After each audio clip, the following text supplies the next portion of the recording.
आपकी आवाज।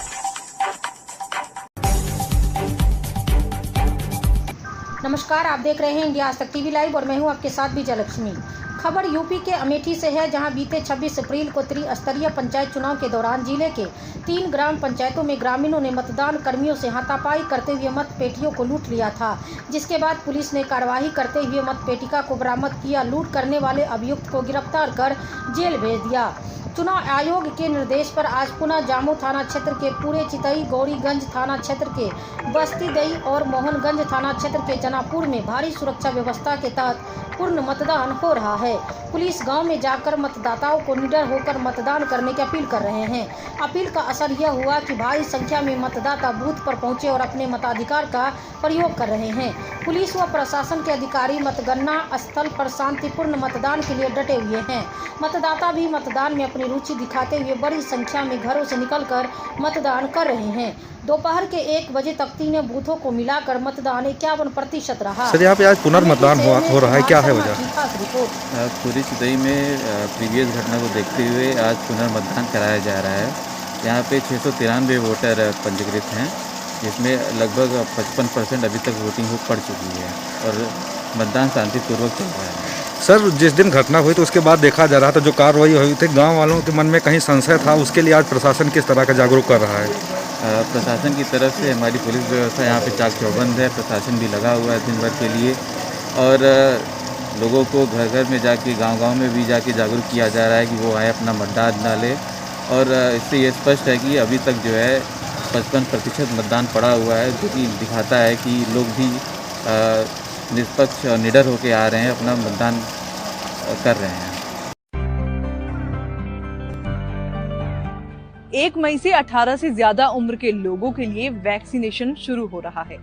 अब जाहिर सी बात है, ऐसे में लोगों के मन में वैक्सीनेशन को लेकर कई तरह के सवाल हैं, लेकिन चिंता मत करिए, उनके जवाब हम आपको दे रहे हैं। वैक्सीन के लिए रजिस्ट्रेशन कैसे करें?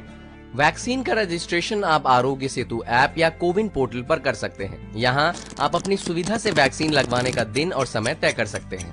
रजिस्ट्रेशन के लिए किन किन डॉक्यूमेंट्स की जरूरत होगी? रजिस्ट्रेशन के लिए एक पासपोर्ट साइज फोटो के साथ कोई भी एक सर्टिफाइड फोटो आईडी प्रूफ जैसे Aadhaar, driving licence, PAN card, voter ID वगैरह की जरूरत होगी। क्या वैक्सीन लगवाने के समय भी फोटो आईडी ले जानी होगी? हाँ, जो आईडी आपने रजिस्ट्रेशन के समय दी थी उसी को साथ ले जाना होगा। वैक्सीन के कितने डोज होंगे और कितने दिनों के अंतर पर इन्हें लेना होगा? दोनों वैक्सीन के 2-2 डोजेस दिए जाएंगे। कोविशील्ड के पहले और दूसरे डोज के बीच 4 से 8 हफ्तों का, तो वहीं कोवैक्सीन के दोनों डोजेस के बीच 4 से 6 हफ्तों का फासला रहेगा। क्या दोनों डोजेस के लिए अलग अलग रजिस्ट्रेशन कराना पड़ेगा? नहीं, दोनों डोजेस के लिए एक बार ही रजिस्ट्रेशन कराना होगा। कोवैक्सीन और कोविशील्ड में बेहतर वैक्सीन कौन सी है? क्लिनिकल ट्रायल्स में दोनों ही वैक्सीन वायरस को रोकने में कारगर पाई गई हैं, इसीलिए दोनों ही वैक्सीन बेहतर हैं। क्या मैं दोनों वैक्सीन में से कोई भी वैक्सीन कभी भी लगवा सकता हूं अपने मन से? नहीं, ये इस पर निर्भर करता है कि आप जिस वैक्सीनेशन सेंटर पर जाएंगे वहाँ कौन सी वैक्सीन अवेलेबल है। मुझे पहले कोरोना हुआ था, अब मैं बिल्कुल पूरी तरीके से ठीक हूँ। क्या अभी भी मुझको वैक्सीन की जरूरत है? बिल्कुल, कोरोना के कई मामले रीइंफेक्शन के हैं, इसलिए आप रिकवर हो गए हों तब भी वैक्सीन लगवाएं। किन्हें वैक्सीन नहीं लगवानी चाहिए? प्रेग्नेंट महिलाएं, स्तनपान करा रही महिलाएं, कोरोना मरीज या किसी भी गंभीर बीमारी से पीड़ित व्यक्ति वैक्सीन न लगवाएं। मैंने पहला डोज कोवैक्सीन का लगवाया, दूसरा कोविशील्ड का लगवा सकता हूँ? बिल्कुल नहीं, आप पहला डोज जिस भी वैक्सीन का लगवा रहे हैं, दूसरा डोज भी उसी वैक्सीन का लगवाएं। क्या वैक्सीन लगवाने के बाद भी मास्क लगाना पड़ेगा?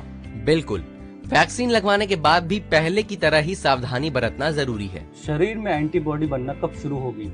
वैक्सीन के दोनों डोजेस लेने के 2 से 3 हफ्तों के भीतर शरीर में एंटीबॉडीज बनना शुरू हो जाती हैं। वैक्सीन लगने के बाद किस तरह के लक्षण दिख सकते हैं? जिस जगह वैक्सीन लगाई गई वहां हल्का दर्द, सिर दर्द, बुखार, चिड़चिड़ापन, चक्कर आना जैसे लक्षण दिख सकते हैं। ऐसा होने पर डॉक्टर की सलाह से दवा ले सकते हैं। क्या वैक्सीन लगाने के बाद भी कोरोना हो सकता है? वैक्सीन कोरोना से बचाव की 100% गारंटी नहीं देती है, लेकिन कोरोना से लड़ने में आपकी शक्ति जरूर बढ़ा देती है।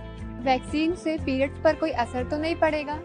नहीं, पीरियड्स एक पूरी तरह से नेचुरल प्रक्रिया है। वैक्सीन का इससे कोई लेना देना नहीं है। वैक्सीन की कीमत कितनी है? सरकारी वैक्सीनेशन सेंटर में दोनों ही वैक्सीन मुफ्त में लगाई जा रही हैं। प्राइवेट अस्पतालों में आपको वैक्सीन के एक डोज के लिए 250 रुपए देने होंगे। तो उम्मीद है वैक्सीनेशन को लेकर सभी सवालों के जवाब आपको मिल गए होंगे। तो जल्द से जल्द वैक्सीन लगवाएं और कोरोना को हराएं। Subscribe now and press the bell icon. Never miss an update.